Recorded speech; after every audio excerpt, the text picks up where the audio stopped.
நம்ம மீது ஆரியர்களுக்கும் ஆரிய அடிமைகளுக்கும் யார சொல்றேன்னு உங்களுக்கு தெரியும், அடங்காத வயிற்றெரிச்சல், கோபம் வருகின்றது. அவருடைய வயிற்றெரிச்சலை பற்றியும் கோபத்தை பற்றியும் நாம் அதிகம் கவலைப்பட தேவையில்லை.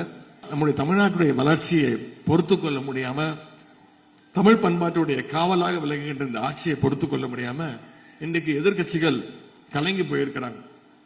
குறிப்பாக நம்முடைய மாண்புமிகு எதிர்கட்சி தலைவர் திரு எடப்பாடி பழனிசாமி அவர்கள் நம்ம திட்டங்கள்லாம் பார்த்து பயங்கரமா கோபம் வருது. வரத்தான் செய்யும், வேற வழி இல்லை அவருக்கு. மக்கள் நம்முடைய திட்டங்களை எப்படி கொண்டாடுறாங்க பார்த்து அவருக்கு கோபம் வருது, எரிச்சல் வருது. நம்முடைய முதலமைச்சர்களை மக்கள் வாழ்த்திக்கிட்டு இருக்காங்க, அதனால அவருக்கு அந்த வயிற்றெரிச்சல் வந்துகிட்டு இருக்கு. அது மட்டும் இல்ல, இன்னொரு கேள்வி கேட்கிறார், ஏன் எல்லா திட்டத்திற்கும் கலைஞர் பேரை வைக்கிறீங்க அப்படின்னு ஒரு கேள்வி வேற கேட்டிருக்கிறார். தன்னுடைய 96வது வயசு வரைக்கும் தமிழ்நாட்டுக்காக, தமிழ் மக்களுக்காக ஓயாது உழைத்த முத்தமிழர் கலைஞர் பேரை சூட்டாம நாம வேற யார் பேரை சூட்ட முடியும்? கூவத்துல ஊர்ந்து போன கரப்பாம்பூச்சி பேரை வைக்கலாமா? இல்ல மறைந்த தலைவர்கள், முன்னாள் முதலமைச்சர்கள் திரு எம்ஜிஆர் அவர் பேரையோ, மறைந்த முதலமைச்சர் அம்மையார் ஜெயலலிதா அவருடைய பேரையோ சுட்டினா, அவங்க பேரை வச்சா கூட திரு எடப்பாடி பழனிசாமி அவர்கள் ஒத்துக்க மாட்டார். அவருக்கு யார் பேர் வைக்கணும்? இப்போ மோடி பேர் வைக்கலாம், இல்ல அமித்ஷா பேர் வைக்கலாம். இன்னும் சொல்ல போனா பாத்தீங்கன்னா, ஒரு 3 மாசத்துக்கு முன்னாடி என்ன சொன்னாரு, எந்த நேரத்திலையும் பாஜகவோடு கூட்டணி கிடையாதுன்னு சொன்னாரு. உங்களுக்கு ஞாபகம் இருக்கும். சேலத்துல ஒரு 10 நாளுக்கு முன்னாடி ஒரு ஐடி ரெய்டு நடந்துச்சு.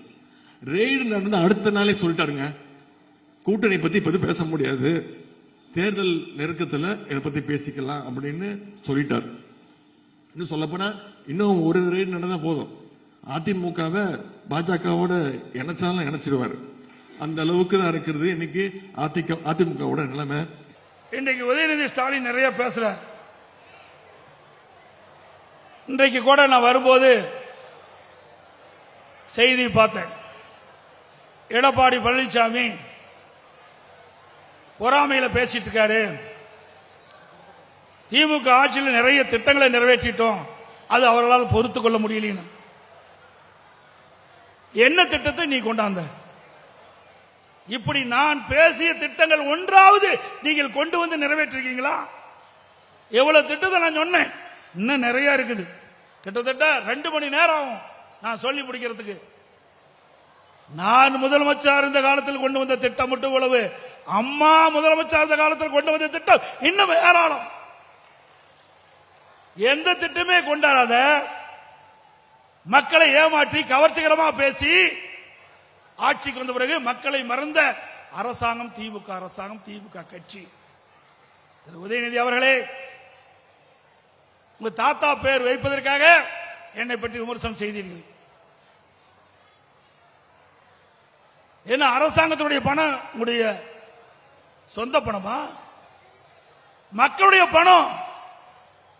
உடைய தாத்தாவுக்கு திரு கருணாநிதி அவர்களுக்கு நினைவு மண்டபம் கட்டினீங்க, ரைட்.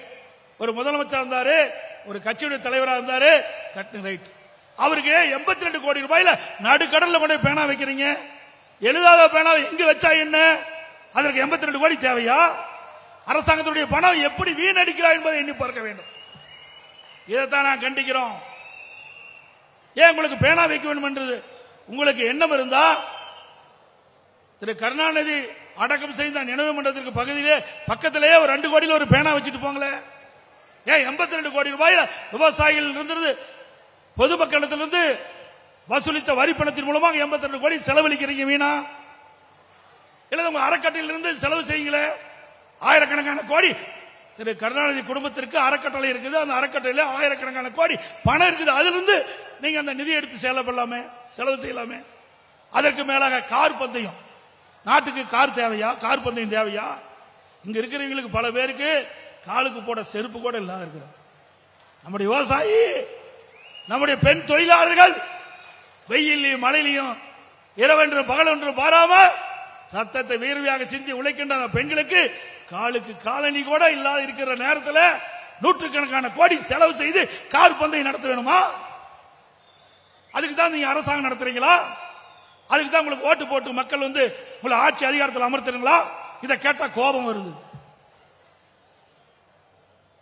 எல்லாத்துக்கும் மேல வேடிக்கை என்னன்னா, அப்பா மகனை புகழ்ந்து பேசுறார், மகன் அப்பாவை புகழ்ந்து பேசுறான்.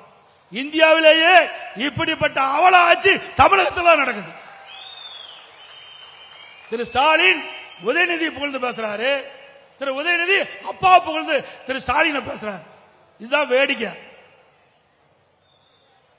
அது மட்டுமல்ல, திரு உதயநிதி அவர்களே, நேற்று பெய்த மழையில் இன்று முளைத்த விஷக்காளான் நீங்கள் என்பதை மறந்து விடாதீர்கள்.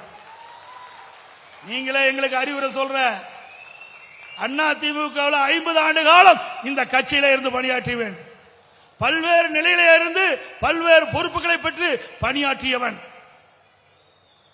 நான் சேலம் மாவட்ட பால் உற்பத்தியாளர் ஒன்றியத்தினுடைய பெருந்தலைவராக இருக்கின்ற பொழுது தேசிய அளவில் விருதுகளை பெற்றுக் கொடுத்தேன். நெடுஞ்சாலைத்துறை அமைச்சராக இருக்கின்ற பொழுது இந்தியாவிலேயே தார் சாலை அதிகம் நீளம் உள்ள மாநிலம் என்ற பெயரை பெற்றுக் கொடுத்தேன். திரு உதயநிதி அவர்களே, அதை பார்த்து தான் இதே புரட்சி தலைவி அம்மா அவர்கள் நெடுஞ்சாலைத்துறை அமைச்சராக இருந்து 2016 மீண்டும் ஆட்சி கட்டிலே அம்மா அமர்கின்ற பொழுது கூடுதலாக பொதுப்பணித்துறையும் எனக்கு வழங்கினார்கள். நான் உங்கள் வழியிலே நான் வரவில்லை. ஒரு விவசாயி ஒரு கிளை செயலாளராக இருந்து ஒன்றிய பொறுப்பு மாவட்ட பொறுப்பு மாநில பொறுப்பு இன்றைக்கு உங்கள் முன் பேசுகின்ற ஒரு பாக்கியத்தை நீங்கள் கொடுத்தீர்கள்.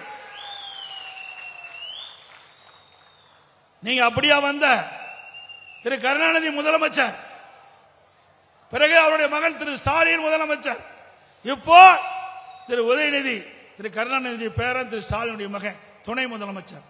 எந்த தகுதியின் அடிப்படையிலே உங்களுக்கு பொறுப்பு கிடைக்கப்பட்டது?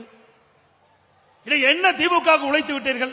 எத்தனை முறை திராவிட முன்னேற்ற கழக போராட்டத்தில் கலந்து கொண்டு சிறை சென்றீர்கள்? எவ்வளவு பேர் உங்களுடைய கட்சியிலே இரவென்றும் பகலென்றும் பாராமல் அந்த கட்சிக்காக உழைத்து அந்த கட்சியை வளர்த்து இருக்கிறார்களே, அவர்களெல்லாம் உங்களுக்கு கண்ணுக்கு தெரியவில்லையா? திரு கருணாநிதி குடும்பத்திலே ஆண் வாரிசுகளுக்கு ஆட்சி அதிகாரத்தில் இடம் உண்டு, பெண் வாரிசுகளுக்கு அதுவும் கிடையாது. ஆகவே உதயநிதி அவர்களே, திரு ஸ்டாலின் அவர்களே, நாவடக்கம் தேவை. நான் உழைப்பால் உயர்ந்திருக்கின்றேன், உழைப்பால் உயர்ந்திருக்கின்றேன். உங்களை போல் உங்களுடைய தந்தையினுடைய அடையாளத்தால் நான் பதவிக்கு வரவில்லை. ஸ்டாலின் அவர்களே, உதயநிதி அவர்களே, உங்களுடைய தந்தை ஸ்டாலின், உதயநிதிக்கு தாத்தா, 2 பேரும் இந்த அடையாளத்தை வைத்துத்தான் உங்களுக்கு இந்த பொறுப்பிலே இருந்து கொண்டிருக்கிறேன் என்பதை மறந்து விடாதீர்கள். நாவடக்கம் தேவை. வேண்டுமென்றே திட்டமிட்டு எப்பொழுது பார்த்தாலும் எங்களை விமர்சனம் செய்து கொண்டிருந்தால் அதற்கு தக்க பதிலடி தொடர்ந்து கொடுப்போம். நீ செல்வ செழிப்பிலே வந்தவருக்கு உங்களுக்கு இவ்வளவு திமிர் இருந்தா உழைப்பவனுக்கு எவ்வளவு திமிர் இருக்கும்? ஆகவே முதலமைச்சர் என்ற பொறுப்பு மிக உயர்ந்த பொறுப்பு, துணை முதலமைச்சர் என்ற பொறுப்பு உயர்ந்த பொறுப்பு. அந்தருக்கு கண்ணீத்தோடு நடந்து கொள்ளுங்கள்.